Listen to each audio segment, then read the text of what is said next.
رئیس بهزیستی آقای محترم، جناب رئیس بهزیستی، اینجا جاییه که مردم همزمان هم دستشویی میکنن، هم تزریق میکنن، هم غذا میخورن، هم شب همینجا میخوابن. هیچ بهداشتی وجود نداره و این میکروب و این بیماری و این ویروس میره تو اجتماع، میره تو خونه های مردم.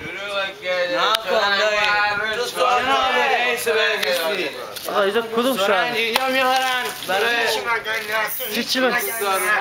خوب بذار بگی ول کن. غلام ولی کن. اگه ولی کن غلام. صحبت 4 تا دونه سرنگ میاره یارو آقای زاکری پخش کنه بین معتادا. اون میاد بگه نه اینجا سرنگ پخش نکنین، در خونم شلوغه فلان، کار ندارم. سرنگا گیری یه نفر میاد دونه 200 تومان میفروشه بو بدبختای دیگه.